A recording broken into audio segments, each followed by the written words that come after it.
ഇവിടുത്തെ ഒരു കുഴപ്പമെന്ന് വെച്ചാൽ കൂടുതലും രാത്രി കാലങ്ങളിലൊക്കെ അല്ലേ ടൂറിസം ഓഫാണ്. ഇപ്പം പാർട്ട് ടൈമായിട്ട് വേറെ ജോലിയുള്ളവർക്കാണെങ്കിൽ കിഴങ്ങ് വർഗ്ഗങ്ങൾക്ക് വലിയ പ്രാധാന്യം കൊടുക്കാം, ഫ്രൂട്ട് പ്ലാന്റുകൾക്ക് വലിയ പ്രാധാന്യം കൊടുക്കാം.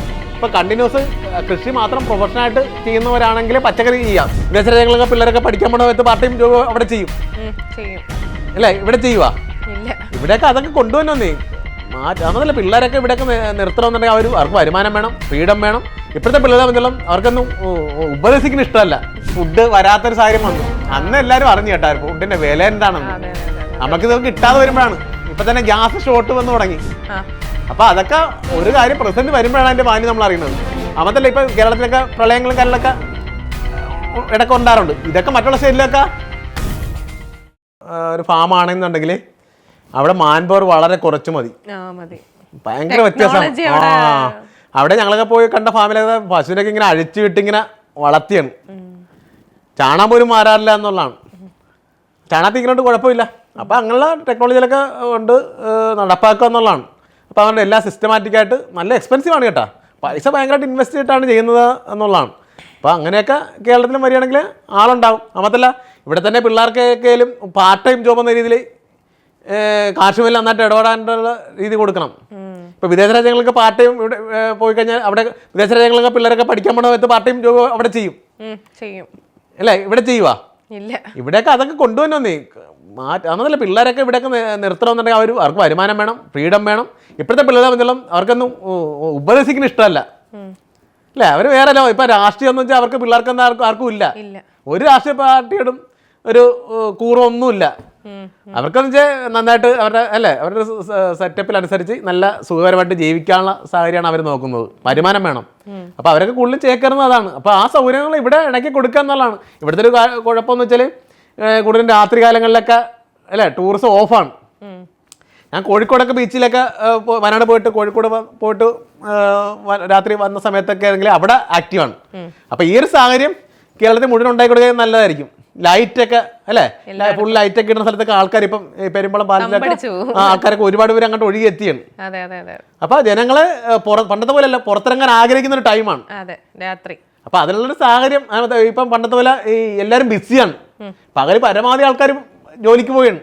അപ്പൊ അത് കഴിഞ്ഞ് ഒന്ന് റിലാക്സ് ചെയ്യാൻ പറ്റിയത് വൈകുന്നേരമാണ്. അപ്പൊ അങ്ങനെയുള്ള സാഹചര്യങ്ങളൊക്കെ ഉണ്ടാക്കി കൊടുക്കുകയാണെങ്കിൽ ഇവിടെ പിള്ളേരും നിൽക്കും, ഇവിടെ ഇൻകം ടൂറിസ്റ്റുകൾ ധാരാളമായിട്ട് വരും, ഇൻകം ജനറേറ്റ് ചെയ്യും, മൊത്തത്തിൽ രക്ഷപ്പെടും. കേരളം ടൂറിസത്തിലൂടെ മാത്രമേ അല്ലേ വളരാൻ പറ്റുള്ളൂ. അപ്പോൾ ടൂറിസം വളരുന്നതനുസരിച്ച് എല്ലാ മേഖലയിലും, കാർഷിക മേഖലയിലും എല്ലാ അനുബന്ധ മേഖലയിലും വർധനമുണ്ടാവും. ശരിക്കും അത് ശരിയാ. ടൂറിസം വളർന്നു കഴിഞ്ഞാൽ ഒട്ടുമിക്ക അതുമായിട്ട് ബന്ധപ്പെട്ട അല്ല, ഇവിടെ സംബന്ധിച്ചിടത്തോളം വലിയ വലിയ വ്യവസായങ്ങളുടെ സാധ്യതകൾ വളരെ കുറവാണ്. സ്ഥലപരിമിതി ഉണ്ടെന്ന് ഇത്ര ആൾക്കാർ തിങ്ങിപ്പാർക്കുന്ന സ്ഥലമല്ലേ. അപ്പോൾ നമ്മളുള്ള സാഹചര്യത്തിൽ നമ്മൾ പരമാവധി ഉപയോഗിച്ച് ഒരു സ്ഥലം പോലും പാഴാക്കി ഇടാതെ അല്ലേ ഉള്ള പരമാവധി സ്ഥലങ്ങൾ വിനിയോഗിക്കുക എന്നുള്ളതാണ്. അപ്പോൾ സാധ്യതയുള്ള കൃഷികൾ പരമാവധി ചെയ്യുക. ഇപ്പം പാർട്ട് ടൈമായിട്ട് വേറെ ജോലിയുള്ളവർക്കാണെങ്കിൽ കിഴങ്ങ് വർഗ്ഗങ്ങൾക്ക് വലിയ പ്രാധാന്യം കൊടുക്കാം, ഫ്രൂട്ട് പ്ലാന്റുകൾക്ക് വലിയ പ്രാധാന്യം കൊടുക്കാം.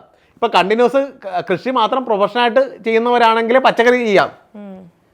വേറെ ആനവഴിച്ചൊന്നും ഒരുപാട് ഏരിയ ഒന്നും വേണ്ടേ. ഒരു 2 ഏക്കർ സ്ഥലം കൃത്യമായിട്ട് മാനേജ് ചെയ്ത് കൃത്യമായിട്ട് മാർക്കറ്റ് ചെയ്യാൻ സിസ്റ്റം ഡെവലപ്പ് ചെയ്യുകയാണെങ്കിൽ 2 ഏക്കർ കൊണ്ട് ന്യായമായ ഒരു വീടിന് കഴിഞ്ഞു പോവാം. ഇപ്പൊ പൈനാപ്പിൾ മൂവാറ്റൂരിലൊക്കെ പോയി കഴിഞ്ഞാൽ പൈനാപ്പിൾ കൃഷി ചെയ്ത് കോടികൾ ഉണ്ടാക്കുന്നവരുണ്ട്. അവിടെ സ്ഥലത്തിനൊക്കെ നല്ല ഡിമാൻഡാണ്. അത് വലിയ മെയിൻ്റെനൻസും വേണ്ട. ഉണ്ട്, പണിയുണ്ട്. ഏതായാലും മെയിൻ്റെനൻസ് ഒക്കെ കൃത്യമായിട്ട് ചെയ്ത് ഇറിഗേഷൻ കൃത്യമായിട്ട് ചെയ്താൽ മാത്രമേ നടക്കത്തുള്ളൂ. അപ്പൊ കേരളത്തിന്റെ സാധ്യത നടക്കണം. പൈനാപ്പിൾ എല്ലാ സ്റ്റേറ്റിലും നടക്കില്ല, വിദേശ രാജ്യങ്ങളിൽ നടക്കില്ല. അപ്പൊ സാധ്യതയുള്ള കൃഷി കൂടുതൽ പ്രാധാന്യം കൊടുക്കുക എന്നുള്ളതാണ്. ഇപ്പൊ പാഷൻ ഫ്രൂട്ട് നല്ല സാധ്യതയുള്ള കൃഷിയാണ്. മൂല്യവർദ്ധിത ഉൽപ്പന്നങ്ങളായിട്ട് ഈസിയായിട്ട് കൺവേർട്ട് ചെയ്യാം. വട്ടവടലൊക്കെ അപ്പുറത്തെ പാഷൻ ഫ്രൂട്ട് ലോകശ്രദ്ധ നേടിയെടുക്കേണ്ട സാധനം. ഭയങ്കര മധുരാണ്. ഒറ്റ ഇരിപ്പിന് 5 കിലോ ഒക്കെ തിന്നാം. ഈ റംബൂട്ടാൻ തിന്നാം. പിള്ളേർക്ക് ഇഷ്ടമുള്ള ഫ്രൂട്ടാണ്. അതൊക്കെ മറ്റുള്ള സ്റ്റേറ്റിൽ വളരുകയില്ല. അതൊക്കെ വലിയ ഓപ്പർച്യൂണിറ്റിയാണ്. അതൊക്കെ നമ്മൾ പറഞ്ഞ വില കിട്ടുമെന്നേ. ഇവിടെ തന്നെ 300 രൂപയ്ക്കും 400 രൂപയ്ക്കും ഇടക്കാണ് കഴിഞ്ഞ വർഷങ്ങളിലൊക്കെ മൊത്തം വിറ്റതെന്ന്. ഡിമാൻഡ് ഒന്ന് ആലോചിച്ച് നോക്കണം. അപ്പം അങ്ങനെയുള്ള സാധ്യതയുള്ള കൃഷി, അല്ലാതെ എല്ലാം വാരി വിളിച്ച് ചെയ്യണ്ടെന്നേ. കേരളത്തിൽ കൃഷി ചെയ്ത് ലാഭകരമായിട്ട് ചെയ്യാവുന്ന ഉൽപ്പന്നങ്ങളുണ്ട്. ബാക്കി നമുക്ക് ഇറക്ക്. പപ്പായ പണ്ടൊക്കെ എല്ലാ വീട്ടിലും ഉണ്ടായിരുന്നു, അന്നതിന് വിലയില്ലായിരുന്നു. ഇപ്പോഴാ ഇപ്പൊ 50 രൂപ 60 രൂപ കൊടുത്താലും വാങ്ങിക്കാൻ ആളുണ്ട്. അപ്പൊ അങ്ങനെയുള്ള ഫ്രൂട്ടിന് പ്രാധാന്യം. പപ്പായൊക്കെ എന്തെങ്കിലും 1-2 ഉണ്ടായതിന് ഇഷ്ടംമാതിരി ഉണ്ടാവും. പക്ഷെ പരിചരണം കൃത്യമായിരിക്കണം. പച്ചക്കറിയുടെ അതേപോലെ തന്നെ കൃത്യമായിട്ട് പരിചരണം കൊടുക്കുകയാണെങ്കിൽ ഫ്രൂട്ടായാലും എല്ലാം നമുക്ക് വളരും. പരമാവധി ഇറിഗേഷനിലേക്ക് പോകുക എന്നുള്ളതാണ് പ്രധാനമായിട്ടും. നമ്മൾ സൗകര്യമുള്ളപ്പം വെള്ളം കുഴിക്കുന്ന സിസ്റ്റം വേണ്ട. നമ്മളിതിൽ തിരക്കാണ്, കാലം മാറി. അപ്പോൾ അതനുസരിച്ച് ഫുള്ള് ടെക്നോളജികൾ ഏതൊക്കെ ഉണ്ടോ അതൊക്കെ നമ്മൾ ഉപയോഗിക്കുക. കൃത്യം വളവും വെള്ളവും കൊടുക്കുക തന്നെ നല്ല ഈൽഡായി. ഇപ്പം മറ്റുള്ള സ്റ്റേറ്റിലൊക്കെ പോകുമ്പോൾ ഒരു മാവ് കൃഷി എല്ലാം കൃത്യം പ്രൂൺ ചെയ്യും.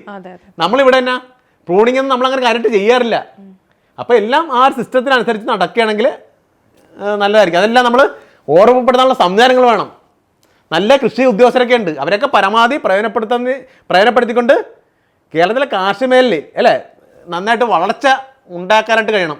സിസ്റ്റം ഒരുപാട് മാറ്റാറുണ്ട്. പഴയ പോലെ തുടർന്ന് നമുക്ക് നടക്കില്ല, താഴ്ത്താട്ട് പോകും. പുതിയ യുവാക്കൾ വന്നം എന്ന് പറഞ്ഞിട്ട് കാര്യമുണ്ടാ?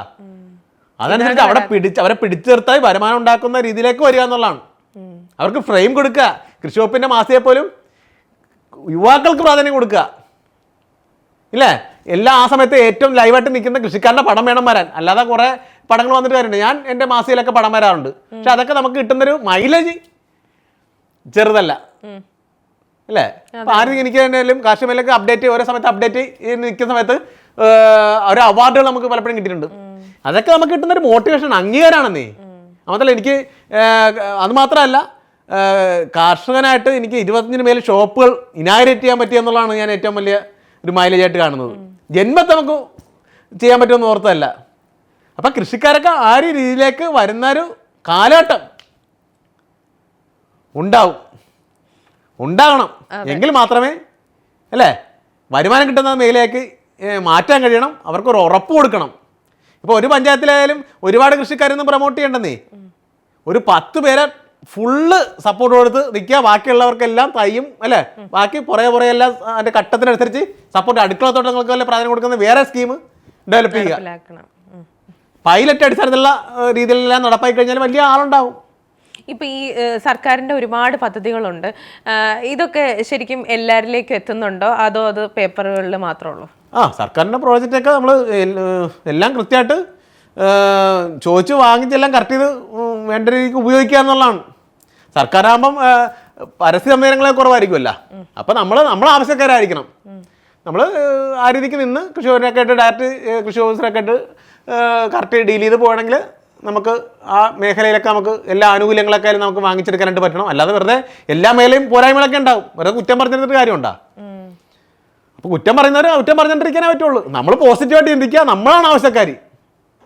നമുക്ക് കിട്ടുന്ന ആനുകൂല്യങ്ങൾ നമ്മൾ മേടിച്ചെടുക്കുക. അതിപ്പോ കരയുന്ന കുഞ്ഞിനെ മാത്രമുള്ള ആ രീതിക്കൊക്കെ പോകാന്നുള്ള. അല്ല വെറുതെ കുറ്റം പറഞ്ഞിട്ടല്ല ഒരു കാര്യമില്ല. എല്ലാവർക്കും ഒരേപോലെ കൊടുക്കാൻ പറ്റുമോ? അവർക്കൊക്കെ തന്നെ കൺഫ്യൂഷൻ ആയിരിക്കും. ഒരു 10 തരുമ്പോൾ ആർക്കെ കൊടുക്കുന്നത് അലയോർക്കിലായിരിക്കും കൃഷി ഓഫീസർമാർക്കൊക്കെ. അപ്പോൾ പ്രതിസന്ധികളുണ്ടാവും. അപ്പോൾ അതൊക്കെ തരണം ചെയ്യുക എന്നുള്ളതാണ്. എല്ലാവരെയും തൃപ്തിപ്പെടുത്തുന്നു ഒരു പ്രസ്ഥാനം പോകാൻ പറ്റില്ല. ഒന്ന് ചെയ്യുന്നാലേ ഒന്നിനും വളാവുള്ളൂ എന്നുള്ളതാണ്. ഇപ്പോഴത്തെ യുവാക്കളുടെ ഇടയിൽ കൃഷിയുടെ ആ ഒരു ബഹുമാനം കുറഞ്ഞു വന്നിട്ടുണ്ട് എന്നുള്ളത് ചേട്ടൻ വിചാരിക്കുന്നുണ്ടോ?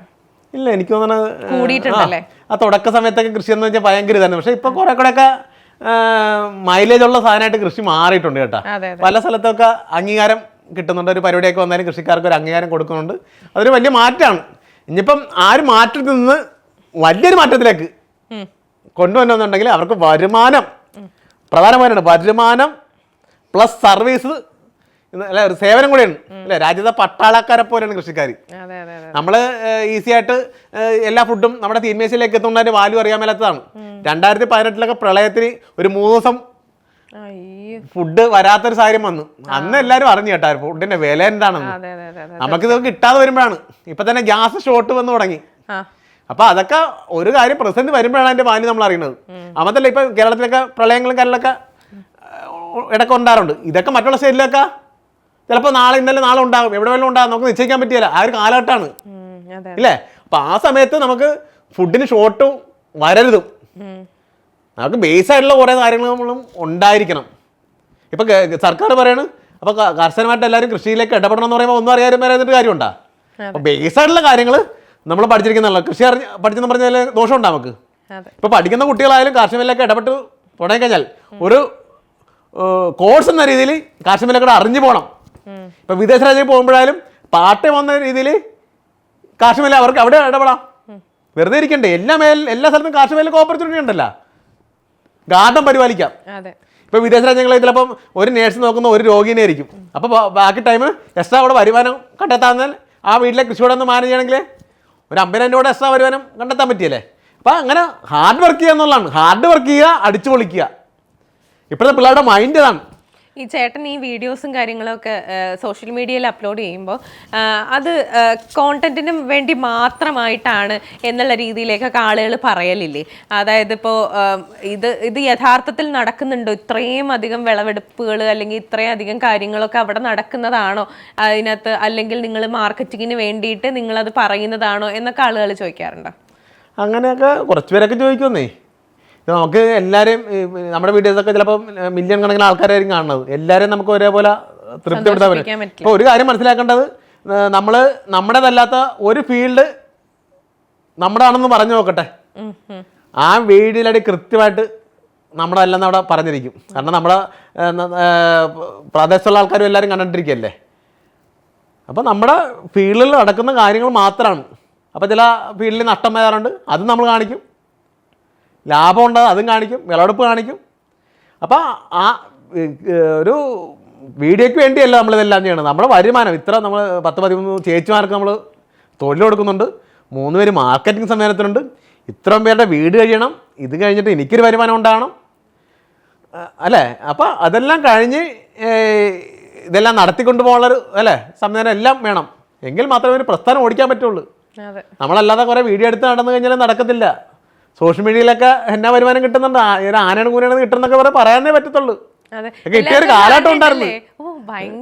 അതല്ല, ഞാനൊക്കെ ഈ വരുമാനം കണ്ട് നന്നല്ല. 2015 ഫേസ്ബുക്ക് എന്നുള്ള മാധ്യമം നമ്മൾ ഉപയോഗിച്ച് തുടങ്ങുന്നത് നമ്മുടെ മാർക്കറ്റിങ്ങിന് വേണ്ടിയാണ്. ഇപ്പൊ സോഷ്യൽ മീഡിയ ഒന്നും തന്നില്ലേ പോലും എനിക്ക് വീഡിയോ എടുത്തേ പറ്റത്തുള്ളൂ. ആ വീഡിയോ കൊണ്ടാണ് ഇപ്പൊ ഈ ഇന്റർവ്യൂവിനായാലും വന്നിരിക്കുന്നത്. വീഡിയോയിൽ നടക്കുക. നമ്മൾ 10 പേര് അറിയുന്നതും കാർഷിക മേഖലയിൽ ഒരുപാട് മാറ്റം കൊണ്ടുവരാൻ കഴിഞ്ഞതും വീഡിയോസാണ്. ഈ ഹൈടെക് രീതി കേരളത്തെ കൃഷി മൊത്തത്തില് വ്യാപിപ്പിച്ചതിൽ നമുക്കതിനകത്ത് പ്രത്യേകിച്ച് റോളുണ്ട്. അതല്ല, കേരളത്തിലെ ഉടനീളമുള്ള 10,000 കണക്കിന് കൃഷിക്കാരാണ് പല സമയത്തായിട്ട് ഈ 10 വർഷത്തിനുള്ളിൽ വന്നു പോയിട്ടുള്ളത്. അപ്പൊ അങ്ങനെയുള്ള ഒരുപാട് മാറ്റങ്ങൾ നമുക്ക് കൊണ്ടുവരാൻ പറ്റിയത് ഈ വീഡിയോസാണ്. മാർക്കറ്റിംഗ്, അതായത് ഏതൊരു സംരംഭമായാലും തുടക്കം മുതൽ അവരുടെ ഉൽപ്പന്നങ്ങൾ മാർക്കറ്റ് ചെയ്യാനുള്ള ഒരു സംവിധാനം നമ്മൾ ഇണക്കി പോകുക എന്നുള്ളതാണ്. കൃഷി ലാഭകരമല്ല എന്നുള്ളത് ചില ആൾക്കാർ പറയുന്നുണ്ടെങ്കിൽ അത് നമുക്ക് കൃഷി അറിയാത്തത് കൊണ്ടാണോ? കൃഷി എങ്ങനെ ചെയ്യണം എന്ന് അറിയാൻ മേലാഞ്ഞിട്ടാണോ? കൃഷി കേരളത്തിലെ കൃഷി ഇപ്പോൾ ഈസിയാണ്. ആദ്യം പറഞ്ഞത് ടെക്നോളജിയിലൊക്കെ വന്നുകൊണ്ട് കുറേ കൂടെ ഈസിയാണ്. സോഷ്യൽ മീഡിയ ഭയങ്കരമായിട്ട് സ്വാധീനിച്ചിട്ടുണ്ട് ഈ കൃഷിയൊക്കെ ഭയങ്കരമായിട്ട് സ്പ്രെഡ് ചെയ്യാൻ വേണ്ടി. പലപ്പോഴും മാർക്കറ്റിംഗ് വലിയ വീക്കാണ്. ഞാനൊക്കെ ഒരു ചെടി നടുമ്പോൾ തന്നെ അതിൻ്റെ എൻഡ് എങ്ങനെ കൈകാര്യം ചെയ്യാമെന്ന് ഉൾപ്പെടെ ഒരു പിക്ചർ എൻ്റെ മനസ്സിലുണ്ടാവും. അതനുസരിച്ച് നമ്മൾ പ്രൊഡക്ഷൻ ചെയ്യാറുള്ളൂ, അതനുസരിച്ച് മാർക്കറ്റ് ചെയ്യാറുള്ളൂ. അപ്പോൾ പലപ്പോഴും ആരെങ്കിലും മലയാളിയുടെ പ്രത്യേകം അനുകരിക്കുന്നവരാണ് കൂടുതലും അല്ലേ. അപ്പുറത്ത് കടയിൽ 10 പേര് കൂടി നിൽക്കുകയാണെങ്കിൽ അവനപ്പോഴായിരിക്കും ഇത് അങ്ങനെ ക്ലിക്കാകുമല്ല, അപ്പുറത്ത് ഇട്ടേക്കാന്ന് പറയും. 2 പേർക്കും പരാജയമായിരിക്കും അവസാനം.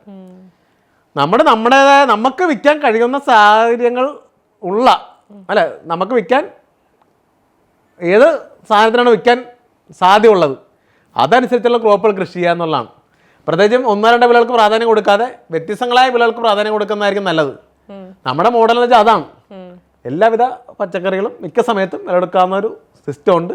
അത് താഴ്ന്ന പുരയിടങ്ങളുണ്ട്, മേലിൽ വെള്ളക്കെട്ടില്ലാത്ത പ്രദേശമുണ്ട്, മത്സ്യം വളർത്തുന്നുണ്ട്. അപ്പോൾ ഏത് ആ ലാൻഡിനനുസരിച്ച് ഇപ്പം ഞാനൊക്കെ കൃഷിയിടം നോക്കാൻ പോകുമ്പോൾ നമുക്ക് മനസ്സിലുണ്ടെങ്കിൽ സ്ഥലമാണെങ്കിൽ മാത്രമേ നമ്മൾ പിടിക്കുകയുള്ളൂ.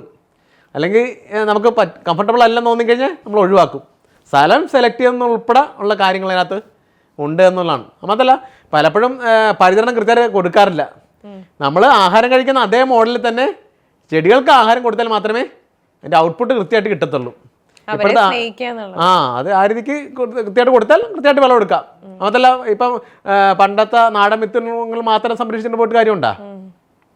നല്ല ഈടിലോ പണ്ടത്തെ വെള്ളരിയൊക്കെ ഇത്ര 1 കിലോ 2 കിലോ ഉള്ള വെള്ളരിയൊക്കെ കൃഷിയായിട്ട് ഇപ്പോൾ കാര്യമുണ്ടാ? ഇപ്പോൾ കാലഘട്ടത്തിനനുസരിച്ച് പുതിയ ടെക്നോളജികളൊക്കെ വരുമ്പോൾ അതനുസരിച്ചുള്ള വിത്തിനങ്ങൾ നട്ടുപിടിപ്പിക്കുക എന്നുള്ളതാണ്. പറയുമ്പോൾ നമുക്കെല്ലാം പറയാം, പക്ഷേ നമുക്ക് വരുമാനം കിട്ടിയെന്ന് നടത്തിക്കൊണ്ട് പോകണമെന്നുണ്ടെങ്കിൽ അപ്ഡേഷൻ വേണം.